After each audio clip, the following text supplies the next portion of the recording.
नमस्कार, विद्या news line में आपका स्वागत है। सबसे पहले आपसे एक अनुरोध, चैनल नया है लिहाजा इसे सब्सक्राइब कर लें और बेल आइकन को ऑन रखें ताकि नोटिफिकेशन मिलती रहे।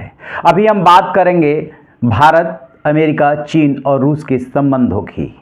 ट्रंप निकले थे विश्व शांति कराने के लिए और नोबेल की चाहत में, लेकिन हो रहा है सब उल्टा पुल्टा। रूस से मीटिंग हो गई, यूक्रेन से भी मीटिंग हो गई, लेकिन नहीं लग रहा है कि कुछ खास हाल फिलहाल होने वाला है।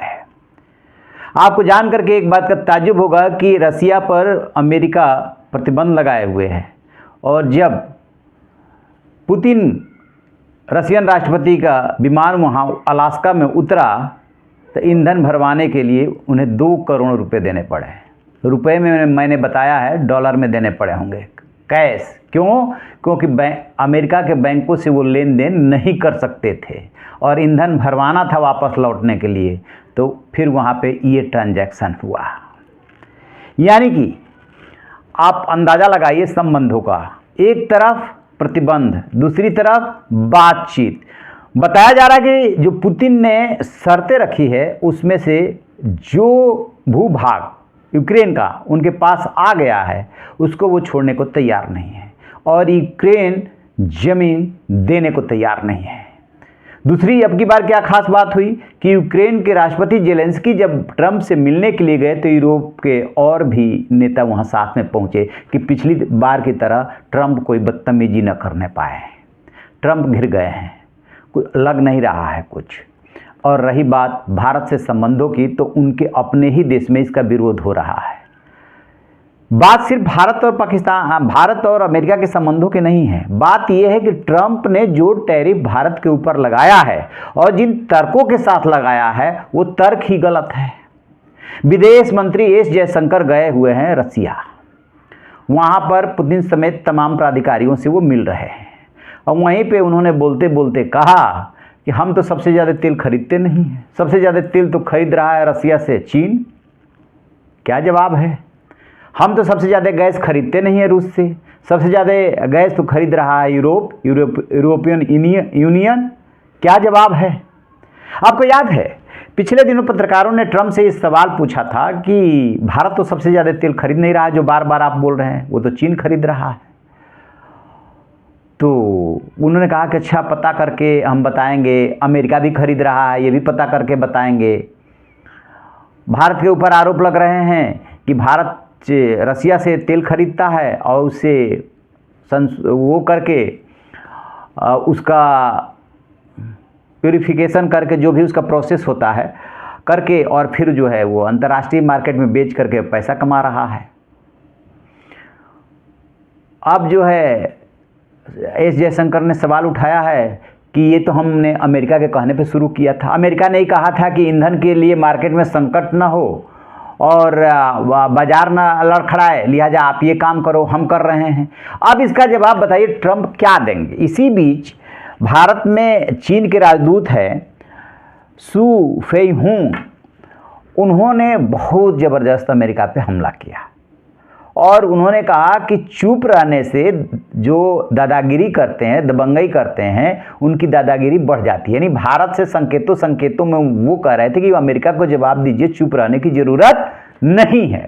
साथ में ये भी जोड़ा कि यदि ये एशिया की 2 ताकतें चीन और भारत साथ आ जाएं तो ये डबल इंजन बन जाएंगे। ग्लोबल साउथ में दोनों एक दूसरे से सहयोग करने के लिए तैयार हैं। तीसरी महत्वपूर्ण बात यह आई कि रूस के बाद चीन ने भी ये बात कही है कि भारतीय माल के लिए हमारे बाजार में स्वागत है, यानी जो भी आपके उत्पाद है लाइए हमारे यहाँ बेचिए, कोई दिक्कत नहीं है।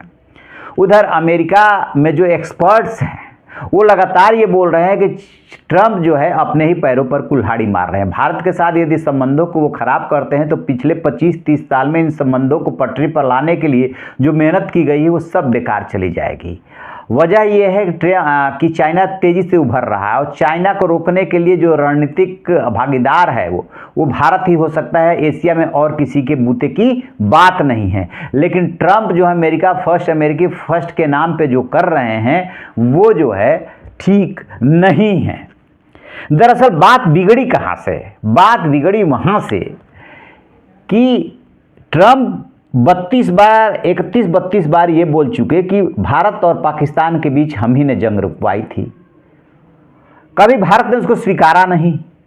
वो पीएम मोदी से ये चाहते थे कि एक बार आप बोल तो दो, ताकि जो है ये रिकॉर्ड में आ जाए कि हाँ हमने ये जंग रुकवाई। और नोबेल के लिए यदि भारत बोलता है तो उसका असर, उसका जो आप कह सकते हैं वेटेज अलग होगा। ये कभी खुल के कह नहीं पाए, लेकिन G7 की बैठक में भाग लेने के लिए पीएम मोदी जब कनाडा गए तो वहाँ पे उन्होंने ज़रूर फ़ोन किया था कि आप यहीं से हो करके जाते तो अच्छा रहता। उसी समय जो है पाकिस्तान के सेनाध्यक्ष जो है मुनीर भी वहीं पर थे। मोदी समझ गए कि आखिरकार ये चाहते क्या हैं। वो तो फ़ोटो अपॉर्चुनिटी चाहते थे और साथ में ये कहलवाना चाहते थे कि हाँ अमेरिका ने बड़ी मदद की, ताकि नोबेल के लिए उनकी दावेदारी बने और वो उनको मिल जाए। मोदी जी ने ये किया नहीं। उन्होंने अपने कार्यक्रमों का हवाला देकर के उनकी बातों को, उनकी गुगली को धीरे से उन्होंने खेल दिया था।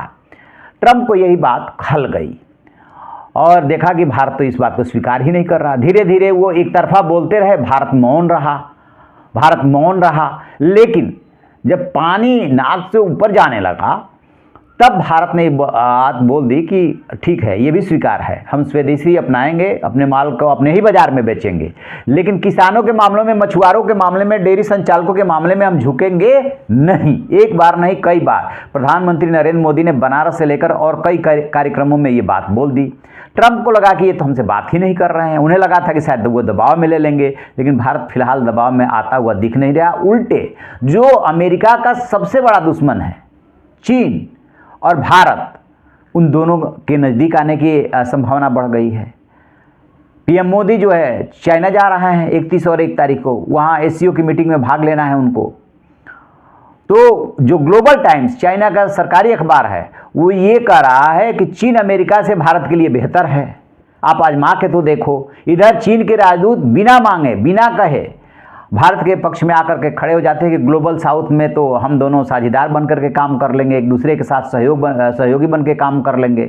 दरअसल है क्या कि ग्लोबल साउथ में है कौन? एशिया, अफ्रीका और साउथ अमेरिका, यानी कि जो विकासशील देश हैं या अविकसित हैं, उनका लीडर बनने को लेकर के कहीं ना कहीं भारत और चीन में जो है एक प्रतिद्वंदिता है। उसी तरफ जो है चाइनीज राजदूत ने इशारा करते हुए कहा है कि नहीं, हम सहयोगी बन के काम कर लेंगे और हम 2 इंजन हैं, विकास के 2 इंजन हैं, हमारा साथ रहना बहुत ज़रूरी है। और अभी जो है चीन के विदेश मंत्री वांग यी आए थे, तो सीमा विवाद पे जो है बात हुई थी और भी कई मुद्दों पे बात हुई। इवन ब्रह्मपुत्र पे जो वो पुल बना रहा है उसको लेकर के भी भारत ने चिंता जताई। बातचीत हुई, उन्होंने पीएम मोदी से भी मुलाकात की। लेकिन भारत के लिए क्या है कि एक तरफ सांपनाथ, दूसरे तरफ नागनाथ है। चीन और अमेरिका दोनों में से कोई भी विश्वसनीय नहीं है।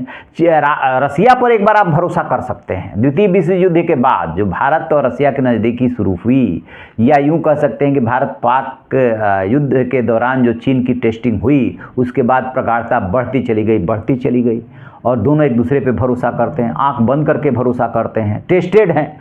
दोस्त का टेस्ट कब होता है? जब मुसीबत में होते हैं, संकट में आते हैं। तो रसिया टेस्टेड है, अमेरिका कभी भारत के आज तक काम नहीं आया। तो कुल मिला जुला करके बात यह है कि समय और परिस्थिति के मुताबिक रणनीति बदलती रहती है। इसमें कहीं कोई दो राय नहीं कि चीन अविश्वसनीय है।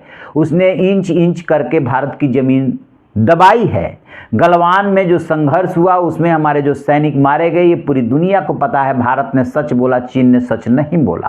आज भी सीमा पे तनाव है, कई चौकियों पे अभी भी पेट्रोलिंग नहीं होती है। लेकिन इन समस्याओं का समाधान बातचीत से निकालने की कोशिश हो रही है। रणनीति भी यही कहती है, डिप्लोमेसी भी यही कहती है कि बातचीत से ही समस्या का समाधान निकल सकता है। तो परिस्थिति के मुताबिक यदि भारत और चीन होशियारी के साथ आगे बढ़ते हैं, यदि भारत पूरी होशियारी से के साथ आगे बढ़ता है, तो अमेरिका को दबाव में लेने का ये भी एक कारगर हथियार हो सकता है। अब 27 तारीख से जो उन्होंने एक्स्ट्रा टैरिफ लगाया है वो लागू होना है।